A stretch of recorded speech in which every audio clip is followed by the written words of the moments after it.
Oof. What? No, it's just the dust particles. I literally vacuum cleaned 2 days ago. You should clean more. I vacuum cleaned 2 days ago, like I vacuum clean most days of the week. Oh, people were saying that like 2-3 weeks ago. All those dust particles, clean your shit. I'm like, I do. We're not cutting that out. Howdy, folks. Hello. T-shirt of the week, Nuka-Cola, because regardless of the fact that it took them 2 years to make Fallout 76, eventually something that was kind of mostly okay. Fallout 2, Fallout 3 and Fallout 4 and Fallout New Vegas all rocked great big bells, so Nuka-Cola it is. People keep asking where I get these T-shirts from. That one wasn't Comic-Con. This was that was usually comic conventions. Yeah. Or websites like Jinx.com or lastexittonowhere.com. Mm-hmm. If it's a movie tie-in, it's usually from lastexittonowhere.com. Okay. If it's World of Warcraft, it's probably from Jinx, and anything else like this, game convention. So what do we have this week, Mr. Jingaroo? Well, it's a Betha again. Oh. This time. It's not ruby, right? What is that? Bruin. What Brown. Okay, brown. It's Alright. a brown ale.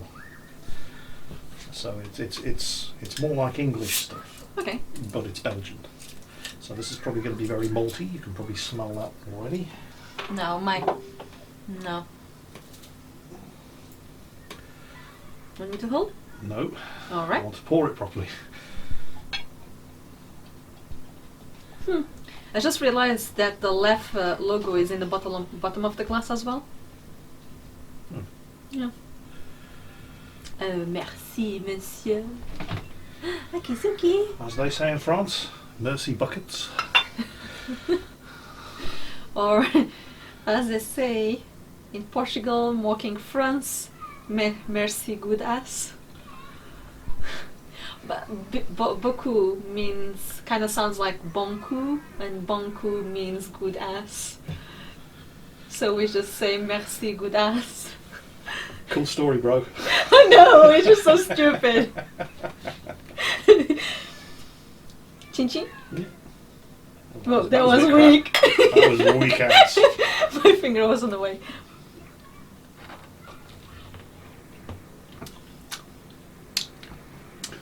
It's a bit like Newcastle Brown Ale. Yeah. But more. Yeah, I like this one. You could probably eat this with a fork. Yeah, very much so. It's good though. Anyway. So, what's in the news this week, Rita? I don't know. You're the one who does the homework. I just smile and wave. Smile and wave. You're the queen. Yeah. You just wave at the peasants. Oh my god. I got a message this week from Gladius852 on the North American server. Well, actually, it's a good question. He didn't specify whether this was World of Tanks or World of Warships. I just assumed World of Warships because that's mostly what I do these days. I get this kind of message every now and then. Not very often. It's actually pretty rare. Now, don't laugh. Okay. He's serious. I really love your channel and the content you do for World of Tanks and World of Warships. My inquiry is this: do you ever sell your experience to teach or don't laugh? To teach or do analysis of gameplay to critique for people to better themselves? Basically, what would it cost for you to look at or participate in some games to help better someone? I'm having problems and I attribute them to not doing the norm. I don't like lemming trains and I tend to want to cover all flags to the section I get lined up in. I'm then left to handle it and the others die or leave. I need to find a way to become better and I thought I might be an idea. Contact Jingles, or at the very least say hello.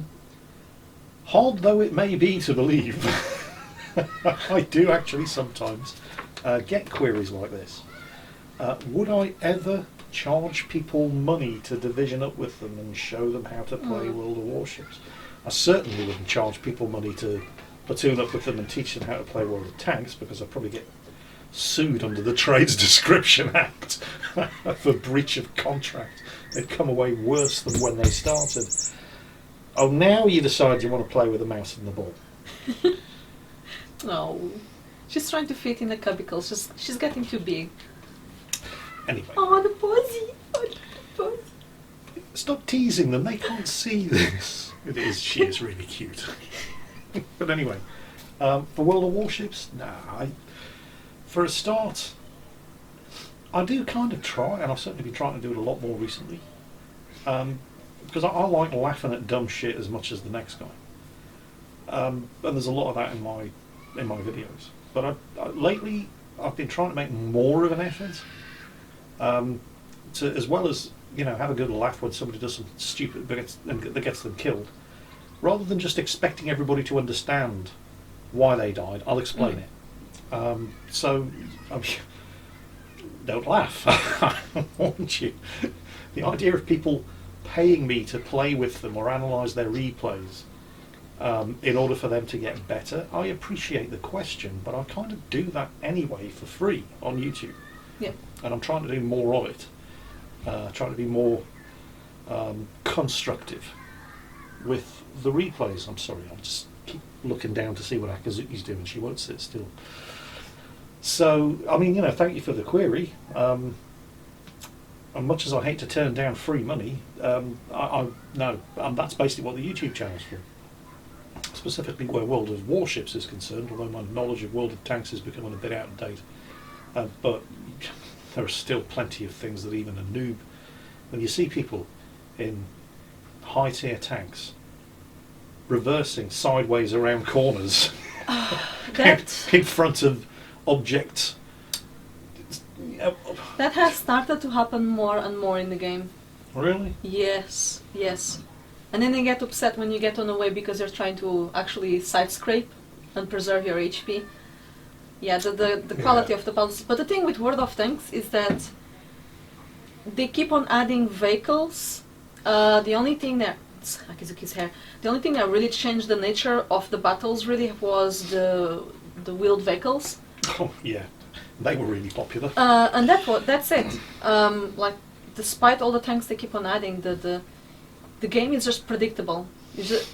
I'm playing the game, is like, I better move because Art is probably gonna hit me, and a second later, BOOM! On the place I was standing. It's just very predictable, interestingly. The thing is, though, you'd be surprised what you think is predictable that just isn't for other people. Yeah.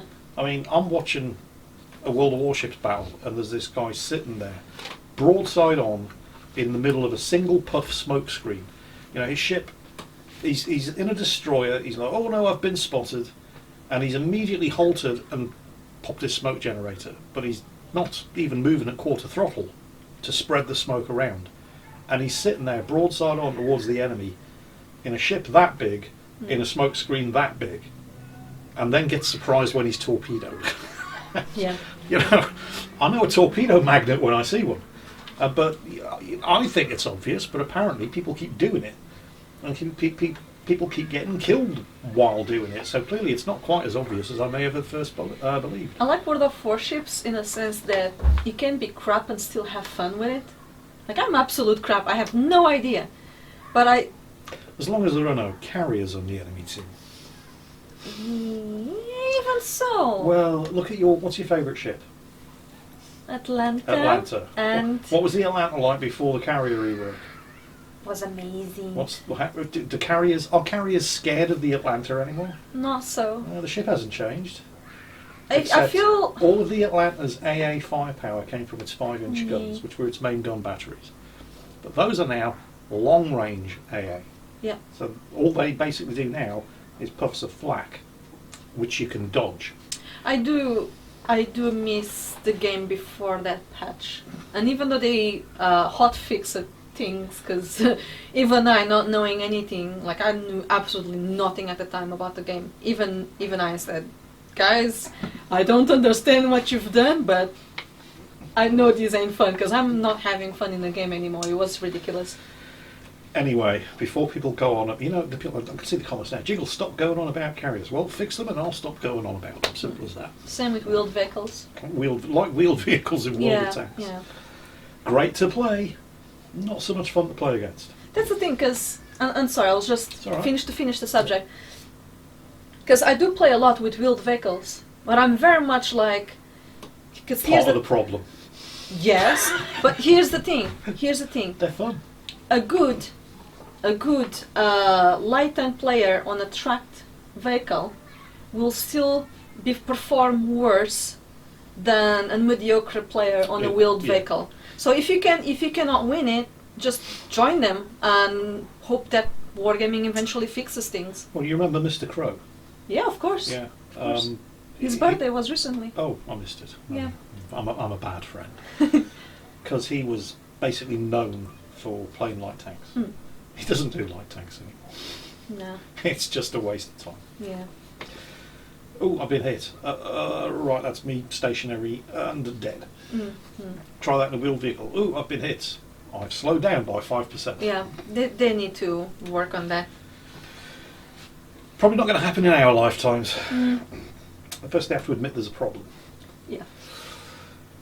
Anyway, Sony just invested $250 million in Epic Games. Alright.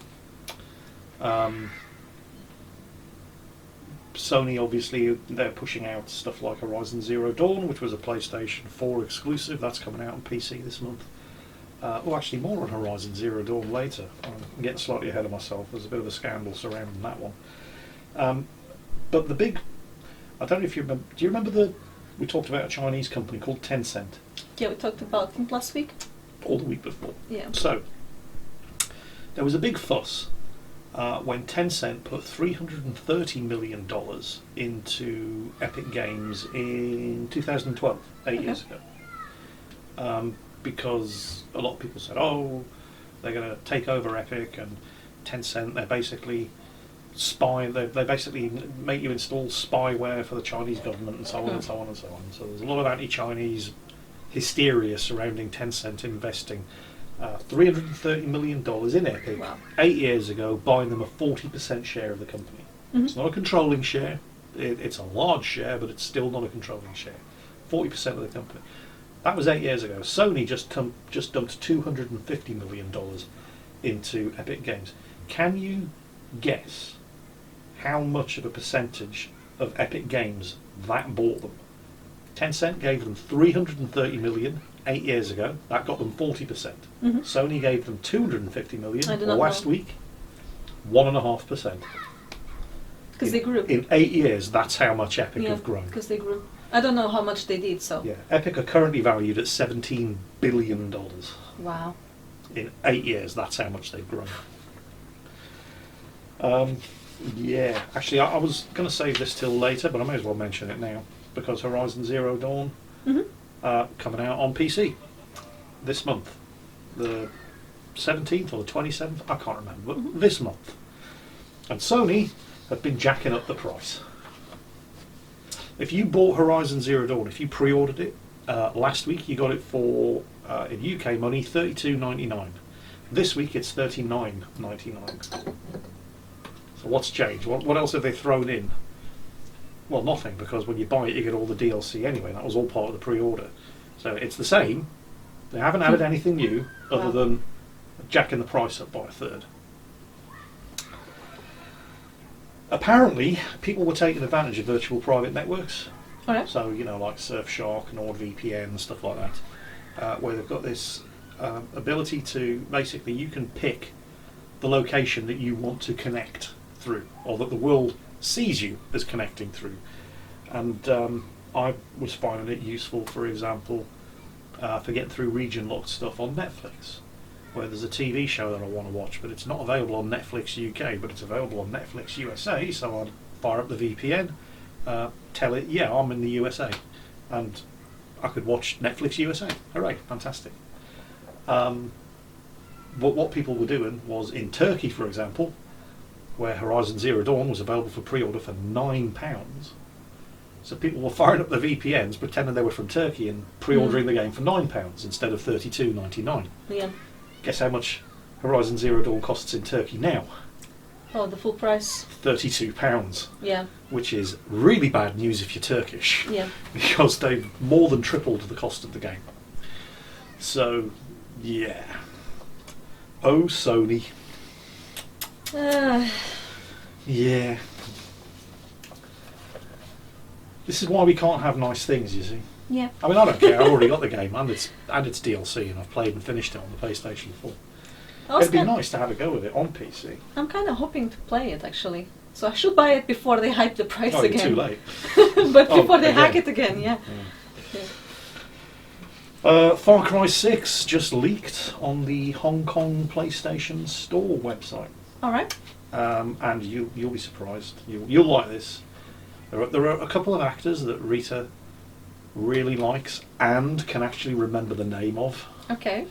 So we can probably count on the fingers of one head Wow. the number of faces that she can put a name to when it comes to actors and actresses. Giancarlo Esposito. Oh, is that the one from Ray. what? Breaking Bad? Yes. Yes. Yes, yes. Yes. Gus Yeah. Fring from Breaking Bad. Who? I'm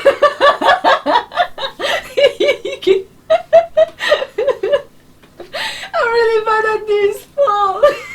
You wouldn't believe. Really? Do you remember when we watched The Mandalorian? Yes. And at the end, spoilers, they're all cornered inside the building and there's a horde of stormtroopers outside. And then an Imperial officer turns up. And it's him? No. I don't remember that anymore. Wow. The guy who runs the chicken shop in Breaking Bad.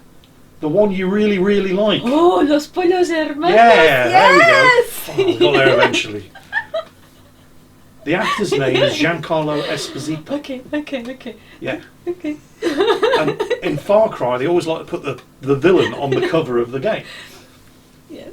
So you had Vas Montenegro on Far Cry 3, the guy sitting there on the beach, who's also in Better Call Saul, the Breaking Bad spin-off, with Giancarlo Esposito. But anyway, you have no idea what I'm talking about. No. Right, they've always got the villain on the front cover. Well, the screenshot that leaked, which I'll attempt to get up on screen for you right now, it's him. Okay. So it looks like he's going to be the villain in the new Far Cry 6. Ooh, alright. Although don't bother checking on the Hong Kong PlayStation Store webpage anymore because it was removed like within hours. But they did forget to remove it from the list of upcoming PlayStation 4 games. Although since then, although it took them a couple of days to react to that one and shut that one off, that's also been removed as well. So the release date apparently was listed as February the 18th next year. Alright. So 6-7 months away. Actually, more like 8 months away. No, it's July. Yeah, I mean, 7 I months. really like Esposito, but it's Far Cry. It's so repetitive. It's almost like a FIFA game. Every year is the same. It is. It's just they change the graphics get slightly better and and they give you something else to climb other than a radio tower. Yeah, exactly. I mean, I played Far Cry 4. I think it was. I liked it, but I didn't even complete. Was that the one set in? Oh yeah, that was the one in Tibet. Yeah. Well, it wasn't Tibet, but it was Tibet. For me, they weren't allowed to call it Tibet because that would have upset China. Yeah. But it was Tibet. I played it for like one night, and then after that, I just got bored. Because it's just the same repetition of things. I liked the villain in that one, Pagan Min, the guy in the pink suit. He's the only guy you met in the first half hour of the game. It's been years ago. You see what you see? This is why we can't have nice things. I don't memorize. I'm really bad at things. And yet you remember the furniture. I'm gonna bite it. And you remember the curtains behind him. Yes. This is how we have to learn to communicate when we're talking about movies that we both watched.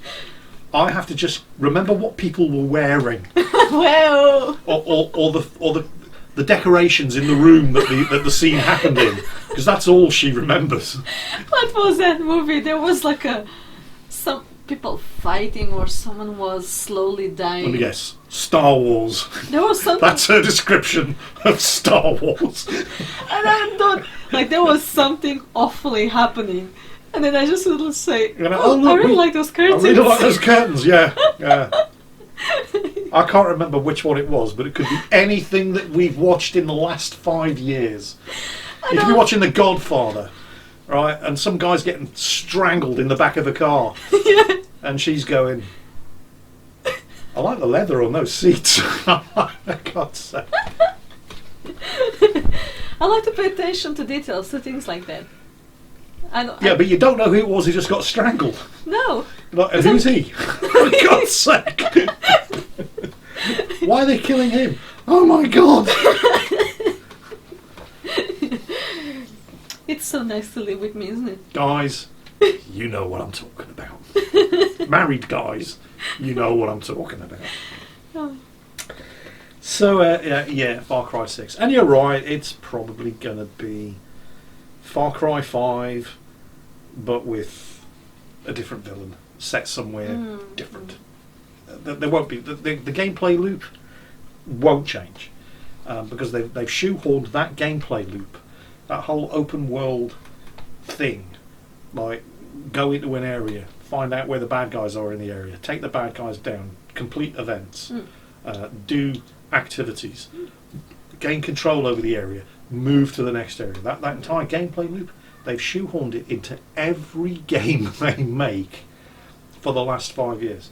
Assassin's Creed does it now, which was never about that, but you know, just everything. Ghost Recon does it now, and so there's no way it's going to be different. That will be what the game is like, and I'll probably still play it, and I'll probably still like it. Even the Legend of Zelda Breath of the Wild, I've been playing that a lot. It's the same. It's that gameplay loop. Yeah, but the thing is, Breath of the Wild actually makes it very enjoyable. Rita, it's enjoyable. I got bored with it because I've already played Far Cry 2, 3, 4 and 5, so I got bored of playing Breath of the Wild. You still enjoy playing Breath of the Wild because you're getting off on a nostalgia kick for all the Zelda games that you played. Oh yeah, and if you... The thing about... Like, Breath of the Wild is a really good game. It is good. It's very, very good. It's on the Nintendo Switch, in case this wasn't obvious. And there is... If you are aware of the lore, there is just so much to absorb in a game. Yeah, but if you're not, like me, who's never, ever played anything on a Nintendo in his life, it's just annoying. Yeah.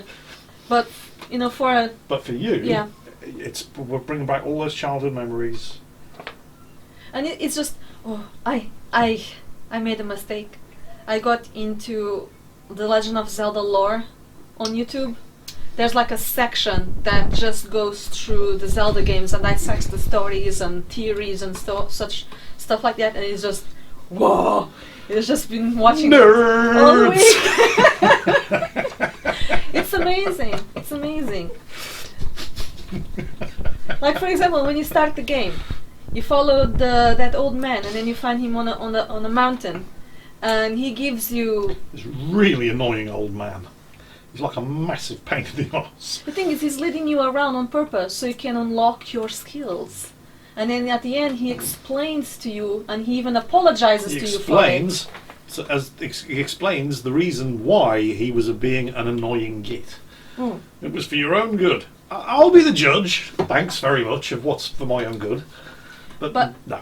Like in the top of the mountain, he gave you that suit that allowed you to... The jerkin that will stop you from freezing. Yeah, from freezing in the cold. See, I played it. I know what happens. He was standing right next to a stone structure, and at the time I did not really understand what it was, but it turns out that that stone structure is actually the type of structure they would build to bury people. So it's like a funerary stone. A cairn. Yeah, so he actually gave you the reward in the same place he died, and it's those little Nintendo connections and so on that... I didn't care. But it's just amazing. Give me the stuff and fuck off. I've got stuff to collect over there. Hurry up, hurry up. Oh, you know what really annoys me? What? More than anything else about the Breath of the Wild. What? And I think this is just a Nintendo thing. Every time you do something, there's a cutscene associated with it. Okay. Not all of them are skippable. No. So there are all of these shrines that you need to go into in order to basically improve your skills and your stats, because there's no levels. You know, you don't gain experience by killing things. You can't go into Elwyn Forest and kill 300,000 rabbits in order to become level 60. Or collect 10 badass souls like in World of Warcraft.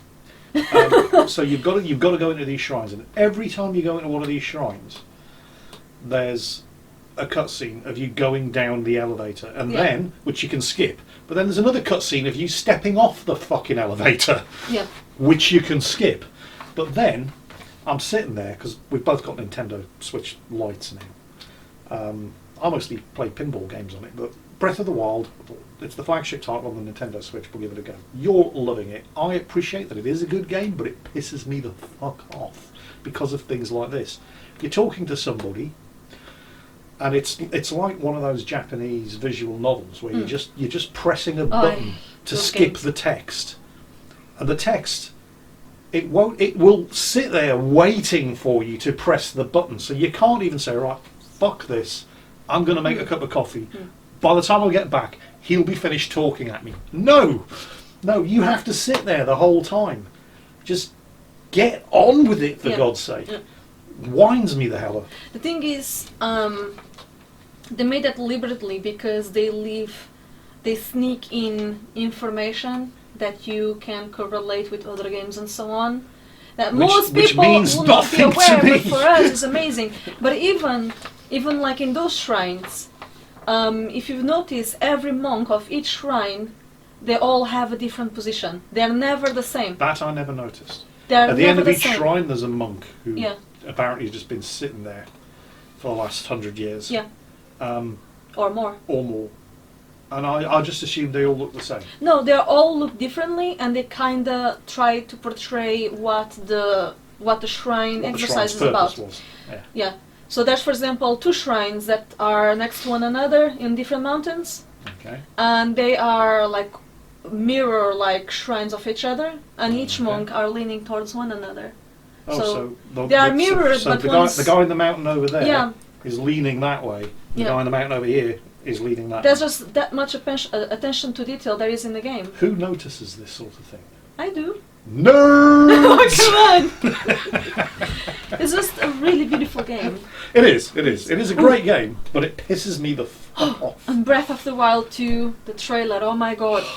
Oh my god. Anyways, you're not interested. Anyway. Let's just go. You PC gamers. Yeah. We spent the last 10 minutes talking about a Nintendo Switch game that most of you have probably never even heard of. Oh, it's really good, guys. Seriously, it is good. Try it. If you can, if you're patient, it's very good. Anyway, Pagan Online. Do you even know what that is? It's been a while since I heard about it. Anybody? I think I even played it. I'm sure you probably did. As a member of a Wargaming Community Contributors Programme, because it's a Wargaming title. Those of you who've never heard of it, Wargaming don't just do World of Tanks, World of Warships, World of Warplanes, and Master of Orion. They also did Pagan Online, which I wouldn't be surprised if you've never heard of. But when it was coming out, they were very anxious for a bunch of us to... because it's not a free-to-play game either. It costs like $20, $30 or pounds or euros or whatever. But they were very keen, obviously, for it to get as much exposure as possible to encourage people to play. And I had an account. You probably had a go as well. It was kind of like a Diablo clone. Yeah. With MOBA style gameplay in there as well. It wasn't that it was bad. It was just okay. It didn't do anything. Didn't brought anything really to the well. table. But it didn't do anything badly either. It was just kind of, okay, yeah. But I've got Diablo 3. Yeah. So I've got Torchlight. I've got, what was that other one that we... there's all kinds of stuff. There's a bunch. But what's special about this? And there really wasn't anything special about it. I mean, it wasn't bad, but there was nothing remarkable about it. Well, Pagan Online is dropping the online part. Okay. It never managed to tempt many players into its grindy loot fest, and keeping it online has apparently become unsustainable. It peaked during its early access with around about 3,000 concurrent players. That's the most it ever had. I don't think it really got that much advertised either. Yeah. So that didn't help. Ooh. Following its full launch in August last year. Yeah. Or possibly the year before. No, it would have been August last year, because it was in early access prior to that. Right. At its most, it had 3,000 players online at once. But after it fully launched, that 3,000 sank into double digits. So less than 100 players online at once. Yeah. Last week, 14 players online at once was the high point for Pagan Online. So on the 4th of August, the multiplayer servers will be turned off, with an update turning Pagan Online into just Pagan, single player game. Yeah. If you did buy Pagan Online, you'll get a week of premium and a free vehicle from each of Wargaming's, and I quote here, major games, so presumably World of Tanks and World of Warships. Probably not World of Warplanes. Or maybe, I don't know. So right after that patch. So if you are a Pagan Online player, you've probably already heard this news anyway, or at least I hope you heard this news anyway, and you didn't have to hear it from me. But yeah, it's just going to be Pagan now, not Pagan Online anymore. And you will be compensated with stuff that you probably won't use unless you're a World of Warships or a World of Tanks player.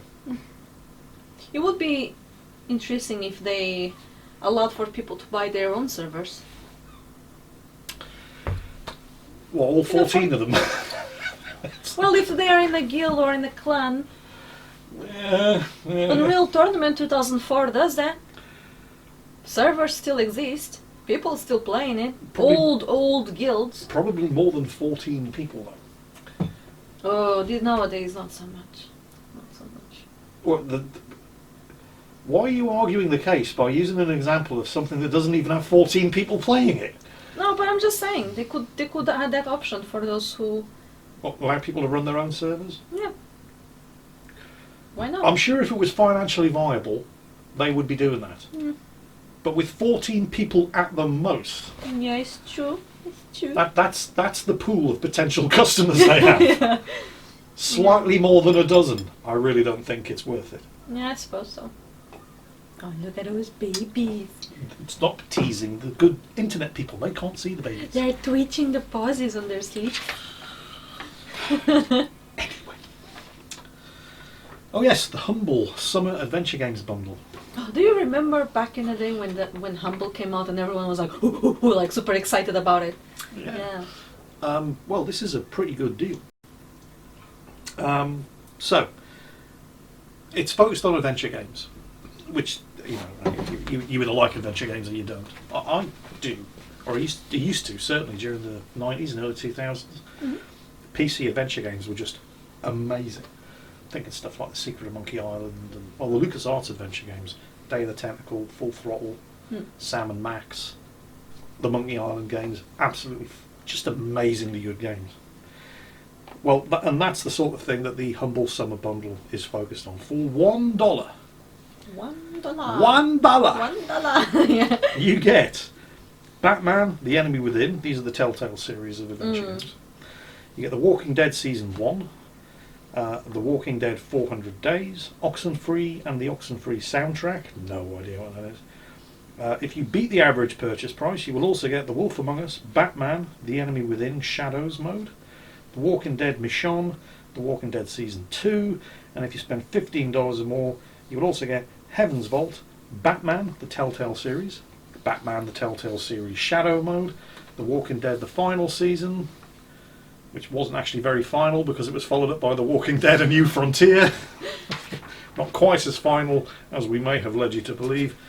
Funds raised by the new bundle will go to support JDRF, which funds research into type 1 diabetes and support and services for people who have it. And it will be available until the 21st of July. Yeah. So, yeah. So, Gamescom was cancelled, unsurprisingly. First time I'm hearing, and I haven't been paying attention. But you're not surprised that Gamescom No, was everything is being cancelled. Everything is just shut for this year. They're doing a digital Gamescom. Alright, fair enough. Which, yeah, exactly, fair enough. So it was cancelled in April, but organisers said a digital event would definitely be held in its place. They just revealed the details of that replacement event, which will feature daily shows over the weekend of August the 27th until August the 30th. The English language event, produced by IGN, will kick off with opening night live on the 27th of August. August 28th and 29th will feature daily shows hosted by Michael Swain. I'm sure he's famous, but I don't get out much. Covering the highlights of the day as well as esports, cosplay, and other topics. Cosplay? Digital? Okay. Question coming up later. Do you remember that time we were in the same hotel as Yaya Han? Yeah, we're sitting there in the lobby waiting for transport to arrive, and Yaya Han's arguing with the receptionist about something. She's tiny. She's very tiny. She's big. You're bigger than her. Yeah. She's a midget. She's like this big. Midget. It's like, look at the small person. Yeah. Wow. It's like, I mean, she's not. It's not that she has dwarfism or anything. She's not a little person. No. But she's just really short. But you never get that impression when you see her cosplay pictures. No, and she only seems to take great care to be pictured next to people who are also short. She has a tall person energy. She does, yeah. Yeah. Anyway. And other topics, as well as cosplay, while Awesome Indies on the 29th.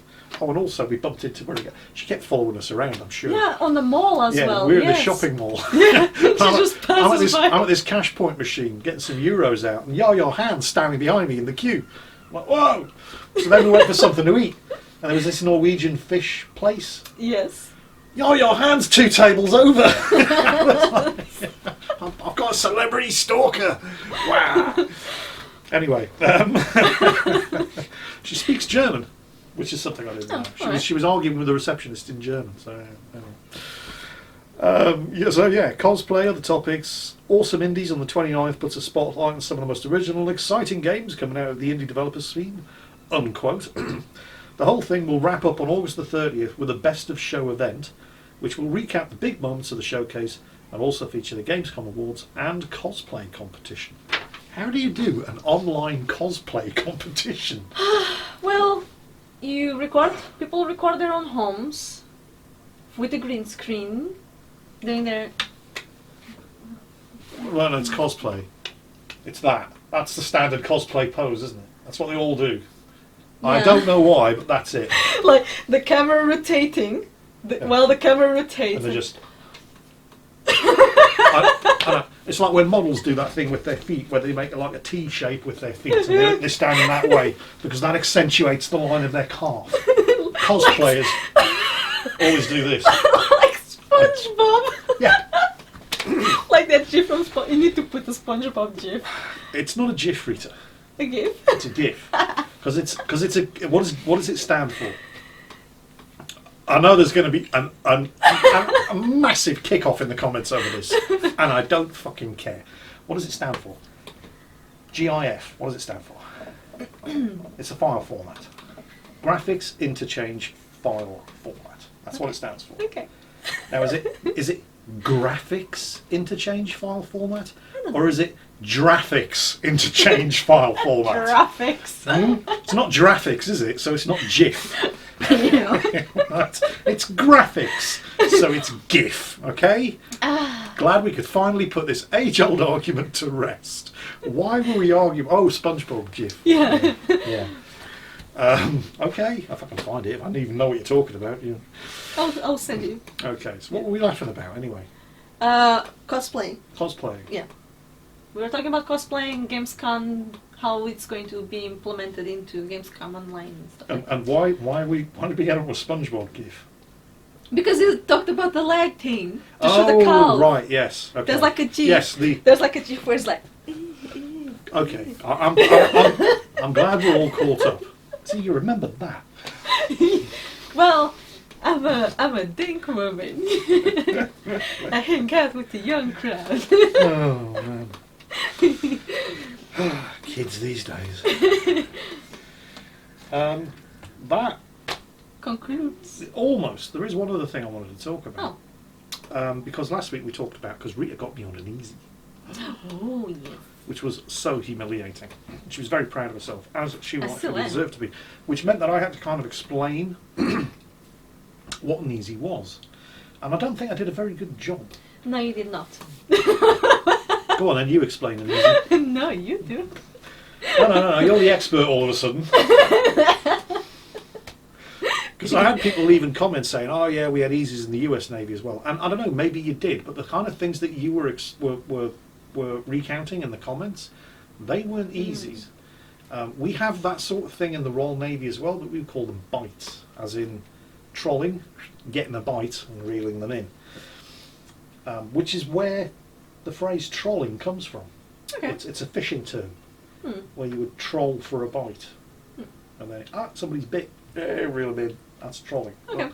And also why we say getting a bite in the Royal Navy, where you just leave it there and wait for somebody to bite on it, or you deliberately set people up, which is the kind of thing that people were saying in the comments. Things like, for example, getting somebody on a bite. The difference. Okay. Well, actually, no. First, I'll explain what a bite is. So, a bite would be, for example, where somebody's new to a ship, they've never been on a ship before, they've just joined, and you send them to the chippy shop to get a long stand. Right, you're there, you working part of ship, you're like, I haven't got the right tools for this. Oi, Skin, pop down to the chippy shop and get me a log stand. So they go, oh yeah, alright, where's the chippy shop? Oh, it's upper deck, port side, blah blah blah. So you go to the chippy shop and the chief shipwright's there, and he, I don't know, sawing a bit of wood, whatever the chief shipwright's doing. Oh, chippy, what do you want, mate? I've been sent to get a log stand. He says, right, just wait there. And then the chippy will go for a cup of tea. And you end up standing for a long time. And that's a bite. Or they'll send you looking for a left-handed screwdriver. Yeah. You know, things like that. Or some tartan paint. You know, that sort of thing. And you usually fall for it because you just don't know any better. Yeah. But you, with a bite, you tend to be going for the low-hanging fruit. People who really don't know any better. People who've never been on a ship before, for example. Yeah. And it's hilarious. but that's what a bite is. An easy is usually aimed against somebody who should damn well know better. Yeah. An easy is where you say something deliberately stupid, knowing that the person that you're getting the easy on is going to correct you. And that means they've fallen for the easy. Yeah. Yeah. So that would be like you saying something stupid about Star Wars to me, and me saying, no, Luke and Leia were brother and sister. Yeah. And then you would go, easy. Exactly. Oh, for God's sake! Yeah. Deliberately getting something wrong and waiting for somebody to correct you. Thing is, last week I even made it sort of a dead giveaway because I mentioned Fortnite, and you still went for it. Yeah, but I don't know what Fortnite is. I mean, it's a game, but beyond that, I haven't got a clue. You don't miss much. Yeah, I'm not missing a lot. Yeah. The thing is, bites can be fantastic as well. Because I remember I was on HMS Brazens, my first ship. So I was the victim of all kinds of bites when I first joined. I didn't get as many as I should have, because I joined the ship at war. So there wasn't really time. The first Gulf War, that is. Joined it out in the Middle East. So there wasn't really time for people to, enjoy catching me out on bites. I got some, but I got it kind of easy. So after 6 months, and we got back to the UK, leave period, and then we were not the first, but the second ship in the Royal Navy to get Wrens on board, Women's Royal Naval Service. Now, the Wrens weren't noobs, the girls, and they had the mess deck right next to us. So there was the radio operator's mess and then the Wrens mess deck. So all the girls were in there. They get different messes? Oh, yeah. It's in the Dutch Navy. Okay. Yeah, so the girls all had their own mess. With the guys, they had mess decks by whatever branch they were in. Whatever job you did, you all shared the same mess. But the girls would have, like, marine engineers, stores clerks, chefs, all in the girls' mess, because there weren't that many of them. There was only like 14 of them. Okay. So all the radar plotters got kicked out of their mess deck and spread amongst the other seamen mess decks, and the girls all went at the mess deck right next door to us. So, and they weren't noobs or anything. I mean, there were leading Wrens in there, leading Wrens. It's like corporal equivalent. We didn't have any female senior rates, but some of them were fresh out of the box. Most of them had a couple of years service, but they'd never been on a ship before. Interesting. So, and we just remember the very first night. It was like the last day of leave, so everybody's coming back on board, and most of them arrived had already gotten there by 6 p.m. on that Sunday, because the next day was their first proper day on board a ship. So, and I had been, I went first leave, so I was working. I was on duty over the leave period, so I was there anyway. So, and all these girls are coming down, and they're all really excited and a little bit scared and what have you. And I say girls, I mean, you know, some of them grown women. And then it was evening. It was dinner time, so it was about 7 p.m. And we're like, right, we're going for some scran? Yeah, no problem. So the lads all out the mess deck into the flat, and the girls' mess was right on the other side of the flat. And one of the lads, Pusser Hill, just stuck his head around the door of the girls, because they didn't know what time dinner was. Yep. And nobody was trying to catch him out in a bite or an easy or anything. And he just said, he just knocked on the door, he said, girls, come to scran, I'm boying. And one of them went, do we have to pay for it? And right then we knew. We knew that the gold, the richest vein of bites and easies imaginable, he wasn't even trying. Right? We knew how much fun we were going to have for the next couple of months with these idiots.